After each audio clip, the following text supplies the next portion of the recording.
You all are welcome. Today we are going to discuss the very first chapter of first year, and that is the measurements. And in this chapter our main focus will be the base quantities, supplementary quantities, derived quantities, errors and uncertainties. तो start करते हैं हम physical quantities से। Physical quantities क्या होती हैं? ये physical quantities एक कम्बिनेशन है न्यूमेरिकल वैल्यू और यूनिट का। जैसे कि हम एक एग्जांपल लेते हैं एन के जी। एन के जी में जो एन होगी ये एक न्यूमेरिकल वैल्यू होगी, मतलब हम कितने के जी, 2 के जी, 3 के जी, कितने के जी लेना चाहते हैं। और ये जो के जी है ये यूनिट है, मतलब जो एक फिज़िकल क्वांटिटी होती है इसमें एक न्यूमेरिकल वैल्यू होती है और एक यूनिट होता है। और ये एन, जैसे कि मैंने एग्जांपल दिया एन के जी। तो देखते हैं फिज़िकल क्वांटिटीज़ 3 टाइप्स की होती हैं, जैसे बेस क्वांटिटीज़ हैं, सप्लीमेंट्री क्वांटिटीज़ हैं and derived quantities. Base quantities 7, मतलब बेस यूनिट्स भी 7। और आगे सप्लीमेंट्री क्वांटिटीज़ हैं, ये 2 टाइप्स की हैं। ये 2 हैं, ये सप्लीमेंट्री क्वांटिटीज़ में प्लेन एंगल आता है और सॉलिड एंगल। और ये जो रेडियन और स्टी रेडियन है ये सप्लीमेंट्री क्वांटिटीज़ नहीं है, ये सप्लीमेंट्री यूनिट्स हैं। ये भी एक एमसीक्यू आता है, यूनिट्स को बच्चे स्टूडेंट यूनिट्स को उसमें लिख देते हैं कि ये क्वांटिटीज़ हैं और क्वांटिटीज़ को यूनिट्स में। तो इसी तरह डिराइव्ड क्वांटिटीज़ ये वेरी लार्ज जो डिराइव होती है, जो बेस करती हैं फिजिक, जो अदर फिजिकल क्वांटिटीज़ पर बेस करती हैं वो डिराइव्ड क्वांटिटीज़ होती हैं। इनकी तादाद वेरी लार्ज है। तो यहाँ पे एक और एमसीक्यूज बनते हैं कि there are how many physical quantities. Student में select there are 3 physical quantities but there are very large number of physical quantities. Each of the following is not a physical quantity. हम जानते हैं physical quantity वो होती है जिसकी कोई numerical value हो और जिसका यूनिट हो। तो यहाँ पर फर्स्ट ऑप्शन में है हमारे पास वेलोसिटी। वेलोसिटी की एक न्यूमेरिकल वैल्यू भी होता है, यूनिट भी होता है, इसी तरह पावर का भी, इसी तरह फोर्स भी। और ये जो सेकंड है ये एक बेस यूनिट है, ये फिजिकल क्वांटिटी नहीं है। तो हमारा आंसर यहाँ पर बनेगा सेकंड। तो नेक्स्ट स्लाइड की तरफ हम चलते हैं। अब यहाँ पर है जो बेस क्वांटिटी है ये इसकी जब हम मेजरमेंट कहते हैं इसके 2 स्टेप्स होते हैं। सबसे पहला स्टेप ये होता है कि हम चॉइस ऑफ स्टैंडर्ड, सबसे पहले हम एक स्टैंडर्ड चूज़ करेंगे कि हम उसको किस स्टैंडर्ड के मतलब हेल्प से उसकी मेजरमेंट करेंगे। और दूसरा वो जो स्टैंडर्ड हमने चूज़ कर लिया है अब उसको इस्टेब्लिश करना, उसको यूज़ करना है, वो यूज़ ताकि जो उसका नंबर हो उस वैल्यू को मालूम करना और उसका यूनिट वो हम डिटरमिन कर सकें। जैसे मैंने एन के जी बताया, सबसे पहले हम स्टैंडर्ड इसको किस में चीज़ में नापा जाए और दूसरा वो जो यूनिट है वो यूनिट कौन सा लिया जाए।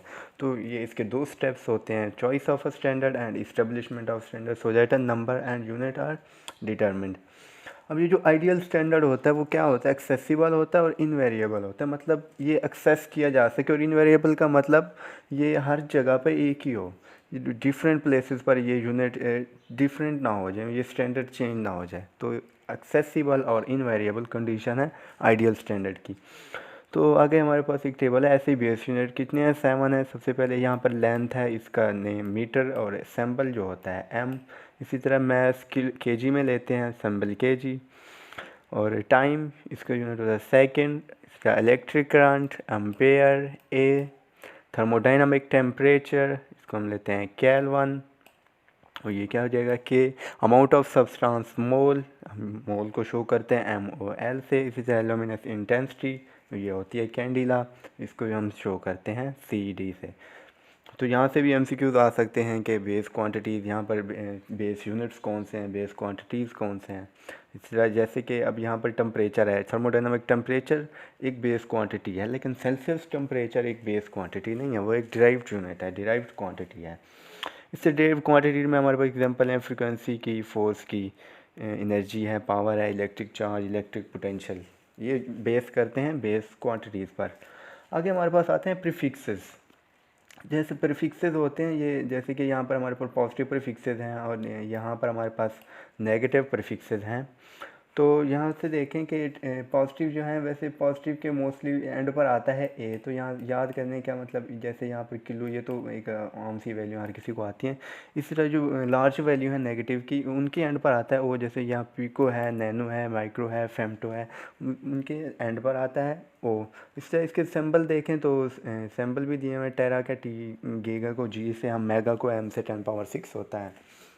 इसी तरह यहाँ इस टेबल में कुछ क्वांटिटीज़ हैं। 1 न्यूटन कितने, 10⁵ टाइम के इक्वल, 1 लिब्रा 0.45 kg ये पाउंड होता है। एक माइक्रोन 10⁻⁶ मीटर के बराबर, और एक माइक्रो ये 10⁻⁶। और दूसरा एक स्लग होता है जो एक 14.5 kg के 1 horse power 746 watt, 1 electron volt 1.6 10 power -19 joule and 1 joule 10 power 7 erg के इक्वल होता है। तो नेक्स्ट स्लाइड की तरफ चलते हैं। यहाँ पर हम देखते हैं सप्लीमेंट्री क्वांटिटीज़ दो हैं, एक प्लेन एंगल है और एक सॉलिड एंगल। प्लेन एंगल को हम 2D डायमेंशनल कहते हैं और सॉलिड एंगल को 3D 3 डायमेंशनल कहते हैं। यहाँ सबसे पहले हम देखते हैं प्लेन एंगल। प्लेन एंगल को हम कैसे डिफाइन कर सकते हैं? Ratio of area of arc length over radius. तो ये क्या होगा, हमारे पास प्लेन एंगल होगा।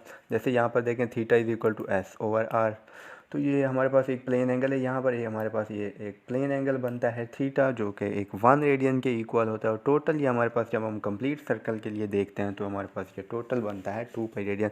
जैसे कि यहाँ पर देखें कि ये जो एस है या ये एल है, ये डायरेक्टली प्रोपोर्शनल है थीटा के। तो हम यहाँ से डिराइव कर सकते हैं S is equal to R theta और S is equal to L theta. तो if arc length and radius equal, अगर ये जो आर्क लेंथ एल है और ये जो रेडियस है ये इक्वल हो जाए तो हमारे पास थीटा जो आएगा एस ओवर आर होता है। तो हमारे पास जब आर्क लेंथ और रेडियस इक्वल है तो हम आर ओवर आर, तो हमारे पास क्या आएगा 1 रेडियन। इस जब कंप्लीट सर्कल, जब हम कंप्लीट सर्कल लेते हैं तो हमें पता है कंप्लीट सर्कल में एक हमारे पास 2 पाई रेडियन होता है, ये 360 डिग्री के इक्वल होता है।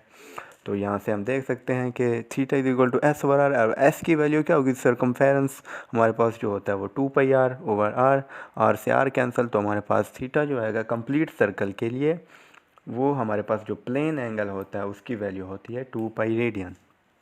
इसी तरह हम आगे देखते हैं सॉलिड एंगल 3 डायमेंशनल एंगल। इसकी हमारे पास डेफिनेशन होती है कि ratio of area of sphere over radius square.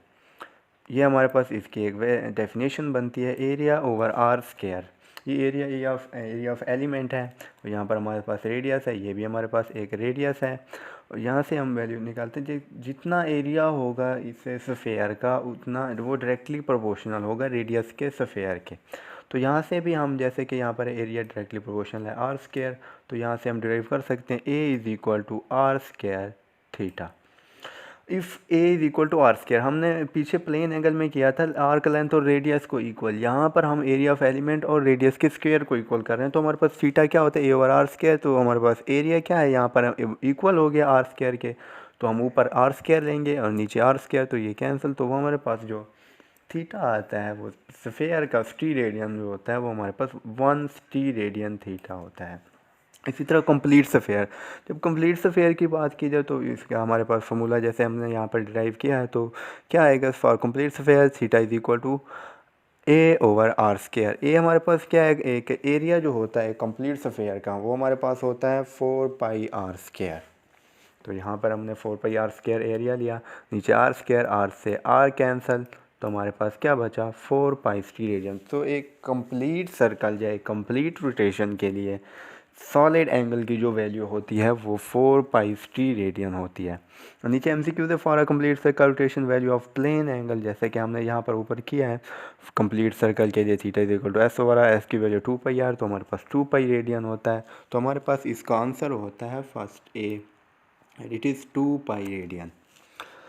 इसी तरह यहाँ पर एक टेबल है theta is equal to S over R general for 2 pi radian हमारे पास 360 के इक्वल होता है। 360 एक सर्कल का एक 1 रेवोल्यूशन होता है, एक चक्कर होता है, और एक रेडियन हमारे पास 57.3 डिग्री के बराबर। 1 degree is equal to 60 minute, 60 minute 1 minute is equal to 60 second. Angle at circle एक कंप्लीट का जो होता है वो 2 पाई रेडियन, और सफ़ियर का जो होता है वो 4 पाई स्टी रेडियन।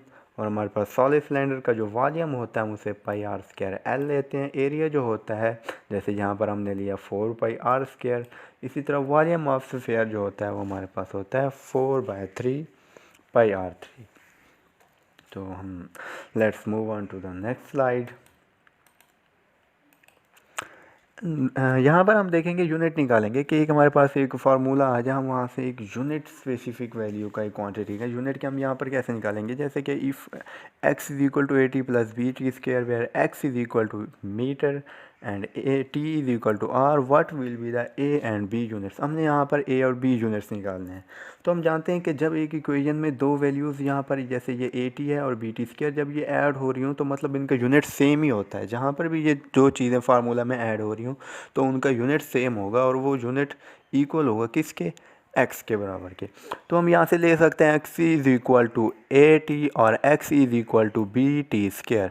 जैसे कि यहाँ पर लिए हमने x is equal to A T, हमने यहाँ पर a और b के यूनिट्स निकालना है। तो a और b के यूनिट्स निकालने के लिए हमें इनको बराबर करने पड़ेगा। x is equal to A T का हो जाएगा और x हमारे पास जो है यहाँ पर मीटर है और टाइम आवर है।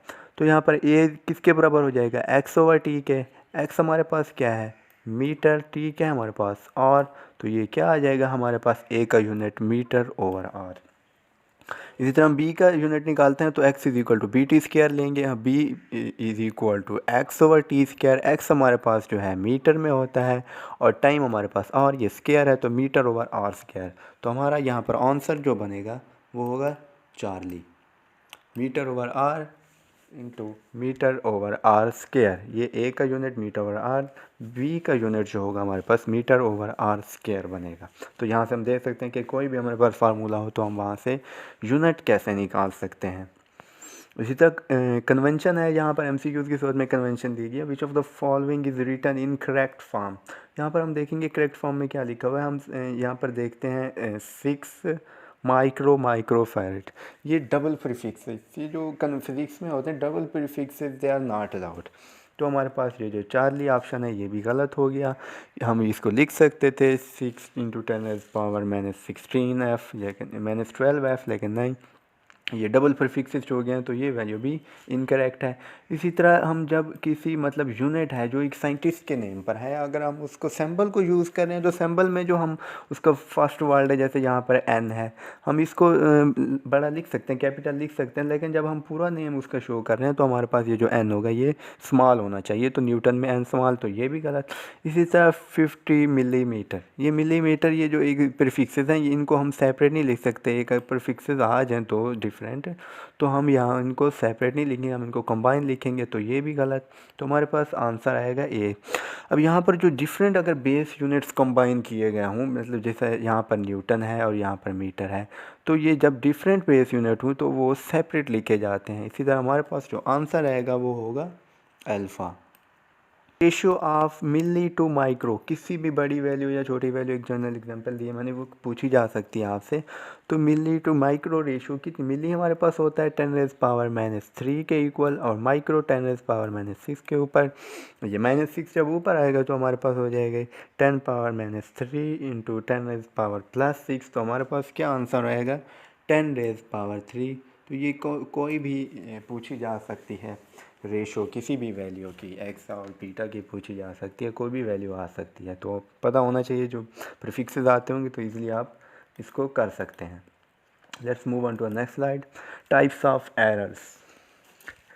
अब हम एरर की सबसे पहले दो टाइप्स देखते हैं कि रैंडम एरर होता है, इसे एक्सीडेंटल एरर भी कहते हैं, और दूसरा हमारे पास होता है सिस्टमैटिक एरर, जिसे हम इंस्ट्रूमेंटल एरर भी कहते हैं। सबसे पहले रैंडम एरर को देखते हैं, ये फॉल्टी इन बोथ डायरेक्शन, और ये जो सिस्टमैटिक एरर होता है ये फॉल्टी इन वन डायरेक्शन होता है। मिसाल के तौर पर जो रैंडम एरर होता है इसमें एक रैंडमली एक अनसर्टेनिटी आ रही होती है, डिफरेंट हमारे पास वैल्यूज़ आ रही होती हैं, वो हमारे पास, जैसे कि हमारे पास इसके अननोन काज होता है, इसकी कोई ख़ास रीज़न नहीं होती। तो इसको हम रिड्यूस कैसे कर सकते हैं, तो हमारे पास जो डिफरेंट वैल्यूज़ आ रही हैं उनका हम एवरेज लेते हैं। It is reduce by taking average, और इस एवरेज को जो हम लेते हैं इसको स्टैटिस्टिकल टूल भी कह सकते हैं। तो it is also reduce by statistical tools.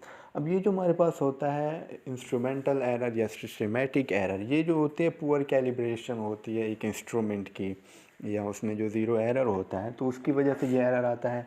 तो ये कैसे रिड्यूस किया जाता है, it is reduced by zero correction. हमारे पास यहाँ ज़ीरो फैक्टर हम अप्लाई करते हैं, या हम इसको कंपेयर कर सकते हैं किसी अदर स्टैंडर्ड के साथ जो मतलब ज़्यादा एक एक्यूरेट हो, तो उसके साथ हम कंपेयर करके सिस्टमैटिक एरर या इंस्ट्रूमेंटल एरर है उसको रिड्यूस कर सकते हैं। अब यहाँ पर जो रैंडम एरर है, यहाँ पर जो एरर की मैग्नीट्यूड होती है वो कांस्टेंट नहीं होती। इसी तरह जो सिस्टमैटिक एरर है, या हम इसे क्या कहते हैं, इंस्ट्रूमेंटल एरर, इसमें जो एरर की मैग्नीट्यूड होती है वो कांस्टेंट होती है। अब हम अगर देखें यहाँ पर एक MCQ आया हुआ, an observer notes reading of scale from different angle while measuring the length. अब एक ऑब्जर्वर है, वो एक लेंथ मेजर कर रहा है डिफरेंट एंगल से, तो उसमें किस टाइप का एरर होगा? तो जब डिफरेंट एंगल से जा रहा है तो उसका डिफरेंट मतलब हर वैल्यू डिफरेंट होगी, तो हम इसको कह सकते हैं ये सिस्टमेटिक एरर तो नहीं हो सकता, क्योंकि ये जो इंस्ट्रूमेंट है जिसे हम मेजर कर रहे हैं वो तो नहीं है। इसी तरह ये रैंडम एरर ही बनेगा, तो हमारे पास इसका आंसर बनेगा रैंडम एरर। अब यहाँ पर एक बात हुई है कि हमारे पास जो ये रैंडम एरर है, ये फॉल्ट इन बोथ डायरेक्शन या फॉल्ट इन वन डायरेक्शन, इसका क्या मतलब है? ये जो सिस्टमेटिक एरर होता है हमारे पास, इसमें जो होता है एरर, ये कंसिस्टेंटली एक सेम डायरेक्शन में होता है। मिसाल के तौर पर हम वैल्यूज़ लेते हैं 50 ग्राम, 1% और 99 मिलीमीटर का हमारे पास कोई एक डिफरेंस आ रहा है, तो ये सिस्टमेटिक एरर होगा, ये एक कांस्टेंट एक ही डायरेक्शन में होगा। जबकि जो रैंडम एरर होता है, ये it produce different values in random direction. जैसे कि हम एक स्केल से हम एक वेट मेजर कर रहे हैं, तो वो वेट कभी 148 लिब्रा आता है, कभी ये 153 आता है, ये 132 आता है। तो ये हमारे पास जो होता है, मतलब ये वैल्यूज़ कम भी हो सकती हैं, ज़्यादा भी हो सकती हैं, तो ये फॉल्ट इन बोथ डायरेक्शन होगा, और इसको हम कहते हैं ये रैंडम एरर होगा, या हम इसको कहते हैं accidental error due to some unknown causes. Let's move on next slide, and these are certainties. Certainties क्या होती है? जब हम एक वैल्यूज़ हम या कोई एक मेजरमेंट कर रहे हैं, हम श्योर ना हों कि इसमें हमने ठीक मेजर की या गलत मेजर की, तो वो क्या होती है? एक अनसर्टेनिटी होती है। तो यहाँ पर हम देख सकते हैं एब्सोल्यूट अनसर्टेनिटी। ये जो एब्सोल्यूट अनसर्टेनिटी होती है, ये किसी भी इंस्ट्रूमेंट में पाई जा सकती है, और इसी एब्सोल्यूट अनसर्टेनिटी को हम कहते हैं लीस्ट काउंट। ये लीस्ट काउंट भी कहते हैं, या इसे एब्सोल्यूट अनसर्टेनिटी कहते हैं। तो ये जो फ्रैक्शनल अनसर्टेनिटी है, इसका फार्मूला क्या होता है? Least count over measured value. Percentage fractional uncertainty least count over measured value multiply by 100। इसलिए हमारे पास प्रिसीजन और एक्यूरेसी होते हैं, ये इन्वर्सली प्रोपोर्शन होते हैं। एक वैल्यू अगर एक इंस्ट्रूमेंट है हमारे पास मोर प्रिसाइज है, तो वो एक लेस एक्यूरेट वैल्यू देगा हमें। मतलब ये जो आपस में इनका एक इन्वर्स रिलेशन है। तो प्रिसीजन लीस्ट काउंट के इन्वर्सली होती है, और एक्यूरेसी लीस्ट काउंट के ये डायरेक्टली प्रोपोर्शनल होती है। और इसी तरह reading by an instrument having least count, एक इंस्ट्रूमेंट जिसका लीस्ट काउंट कम है, वो एक मोर प्रिसाइज तो हो सकता है, लेकिन वो मोर एक्यूरेट नहीं होगा। तो वो लेस एक्यूरेट होगा, मोर प्रिसाइज होगा जिसका लीस्ट काउंट लेस होगा। तो हमने यहाँ एक फार्मूला बनाया x is equal to A plus minus del A. अब यहाँ पर जो a होता है ये इक्वल होता है मेजर्ड वैल्यू के, और ये जो हमारे पास डेल a है ये इक्वल होता है लीस्ट काउंट के। तो फ्रैक्शनल अनसर्टेनिटी को हम ले सकते हैं जो हमारे पास होती है least count over measured value. Least count हमारे पास यहाँ क्या है? डेल a, और हमारे पास मेजर्ड वैल्यू क्या है? a है, तो हम ले सकते हैं plus minus del a over है। इसी तरह परसेंटेज अनसर्टेनिटी होगी तो हम मल्टीप्लाई कर देंगे 100 से। यहाँ पर एक MCQ है, if x is equal to 5.0 plus minus 0.1 centimetre measured by metre rod, what will be the percentage uncertainty in x। तो x में परसेंटेज अनसर्टेनिटी कितनी होगी? तो ये जो हमने ऊपर फार्मूला बनाया है, ये प्लस माइनस डेल ए ओवर ए बंडेड, ये जो वैल्यू है 0.1 सेंटीमीटर, ये हमारे पास डेल ए होगा लीस्ट काउंट एब्सोल्यूट अनसर्टेनिटी। तो हम लेंगे ऊपर डेल ए हमारे पास वैल्यू क्या है? 0.1, हमारे पास वेरिएड वैल्यू क्या है? 5, तो नीचे हम 5 लेंगे, और परसेंटेज मालूम करनी है तो अब 100 से मल्टीप्लाई करेंगे, तो हमारे पास आंसर क्या आएगा? 2%। तो हमारे पास यहाँ पर जो आंसर बनता है वो क्या होगा? 2%। तो परसेंटेज अनसर्टेनिटी इस तरह हमने मालूम कर लिया। एक फार्मूला भी हमने एक कॉमन सा आपको ड्राइव कर दिया, x is equal to A plus minus del A. यहाँ से फ्रैक्शन अनसर्टेनिटी भी काउंट की जा सकती है, और परसेंटेज अनसर्टेनिटी भी हम इसी तरह काउंट कर सकते हैं। नेक्स्ट स्लाइड है असेसमेंट ऑफ टोटल अनसर्टेनिटी। एक वैल्यू है, उसमें हम टोटल अनसर्टेनिटी कैसे मालूम कर सकते हैं? एडिशन के लिए, सब्ट्रैक्शन के लिए, मल्टीप्लिकेशन। सबसे पहले हम देखते हैं for addition and subtraction. Addition और सब्ट्रैक्शन में जो होती है एब्सोल्यूट अनसर्टेनिटी, मतलब उनके लीस्ट काउंट जो दिए होता है उनको हम जस्ट ऐड कर देते हैं। इसी तरह मल्टीप्लिकेशन एंड डिवीजन है, यहाँ पर हम जो एब्सोल्यूट अनसर्टेनिटीज़ हैं उनका हम एक परसेंटेज लेंगे, परसेंटेज अनसर्टेनिटीज़ को हम यहाँ पर ऐड कर देंगे, वहाँ पर एब्सोल्यूट, यहाँ पर परसेंटेज। इसी तरह पावर फैक्टर है, हम यहाँ पर परसेंटेज अनसर्टेनिटी निकालेंगे और उसको मल्टीप्लाई कर देंगे, वो जो पावर होगी, जैसे कि पाई आर स्क्वायर है, यहाँ पर आर की पावर 2 है, मगर आर में अनसर्टेनिटी मालूम करना चाहते हैं तो वो हम परसेंटेज अनसर्टेनिटी होगी उसको हम मल्टीप्लाई कर देंगे 2 से। एडिशनल सब्ट्रैक्शन की यहाँ पर एग्जांपल है x1 हमारे पास दिया हुआ है, x2 ये है, हमने अभी इसको सब्ट्रैक्ट किया, x2 माइनस x1 तो 10.5 माइनस 26.8 तो हमारे पास ये क्या आता है 16.3। अब बात आती है अनसर्टेनिटीज़ की, तो यहाँ पर हम एब्सोल्यूट अनसर्टेनिटीज़ जैसे ये 0.1 है तो इनको ऐड कर देंगे तो हमारे पास क्या होगा 0.2 सेंटीमीटर, ये टोटल एक्स में अनसर्टेनिटी होगी। इससे हम नेक्स्ट एग्जांपल देखते हैं नेक्स्ट स्लाइड में। जैसे percentage uncertainty in math is 2% and acceleration is 3%। अब ये हमारे पास फोर्स में वो कहता है कि अनसर्टेनिटी कितनी होगी, मैथ्स में बता दी, एक्सेलरेशन में बता दिया, तो हम फोर्स का फार्मूला जानते हैं F is equal to ma। तो हमारे पास ये जो है ma है, यहाँ पर हमने मालूम F की करनी है, तो ये जो वैल्यू है ये मल्टीप्लाई हो रही है, तो जब मल्टीप्लाई हो तो हम परसेंटेज अनसर्टेनिटीज़ को ऐड कर देते हैं। तो मैथ्स में कितनी है 2%, एक्सेलरेशन में कितनी है 3%, इनको हम कंबाइन करेंगे तो हमारे पास आएगी 5%। तो हमारे पास आंसर हुआ beta and it is 5% total uncertainty in force. Now what will be the total percentage uncertainty in area if sphere if radius is 5, ये हमारे पास रेडियस है, और इसी तरह हमने यहाँ पर मालूम करनी है टोटल परसेंटेज अनसर्टेनिटी एरिया में। तो हमारे पास यहाँ जो परसेंटेज अनसर्टेनिटी इन रेडियस होगी तो हमारे पास फार्मूला है absolute uncertainty over measured value multiply by 100, तो ये हमारे पास 0.01 होती है, इसका लीस्ट काउंट या एब्सोल्यूट अनसर्टेनिटी वैल्यू हमारे पास रेडियस की 5 है, तो परसेंटेज हमने निकाल ली 0.2%, इसमें परसेंटेज अनसर्टेनिटी होगी रेडियस में। इस तरह एरिया ऑफ स्फीयर हमने देखा है, एरिया ऑफ स्फीयर क्या होता है ए इज़ इक्वल टू 4πr², क्योंकि हमने एरिया ऑफ स्फीयर में अनसर्टेनिटी मालूम करनी है।